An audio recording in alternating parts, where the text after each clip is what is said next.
Ada seorang ibu sering menyapu masjid. Lalu Nabi SAW tanya satu hari, mana ibu yang biasa sapu masjid? Kata para sahabat, meninggal tadi ya Rasulullah waktu selesai sholat duha. Yang sudah kami kuburkan.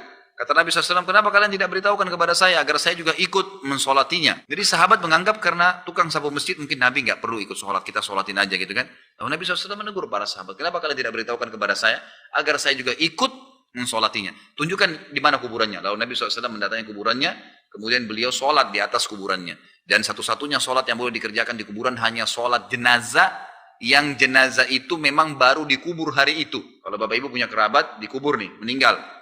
Kita belum sempat sholat di hari itu ya, boleh didatangi kuburannya dan sholat di atasnya sesuai dengan hadis yang tadi sudah saya sebutkan. Nabi SAW mensolati seorang wanita penyapu masjid di atas kuburannya, gitu kan? Kalau dikubur hari itu ya, nggak boleh kalau sudah kemarin, besok, 1 tahun, udah nggak boleh. Juga perlu saya garis bawahi bapak ibu sekalian, ini banyak sering terjadi di Indonesia.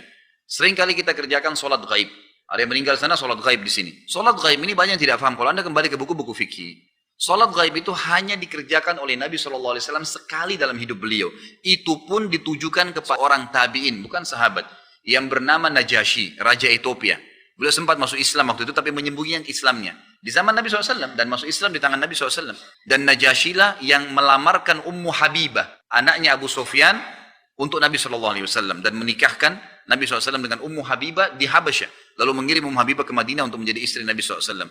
Waktu Najasyi meninggal, di negaranya semua sahabat yang lain sudah hijrah ke Madinah. Nggak ada orang Islam, cuma dia sendiri. Waktu dia meninggal, kaumnya mengerjakan atau menguburkan dia dengan cara Nasrani. Mereka nggak tahu kalau dia Muslim. Karena waktu itu kalau dia iklankan, dia bisa dibunuh, gitu kan? Maka Nabi SAW mensolati jenazahnya di Madinah. Namanya sholat gaib. Maksudnya apa? Kalau jenazah itu nggak ada yang sholatin, baru boleh sholat gaib. Kalau sudah ada yang sholatin, nggak boleh lagi. Sebab sudah itu sholat jenazah, hukumnya fardu kifayah. Fardu kifayah. Artinya dia wajib tapi kifayah, cukup kalau sudah ada yang mengerjakannya. Ini perlu difahamin ya.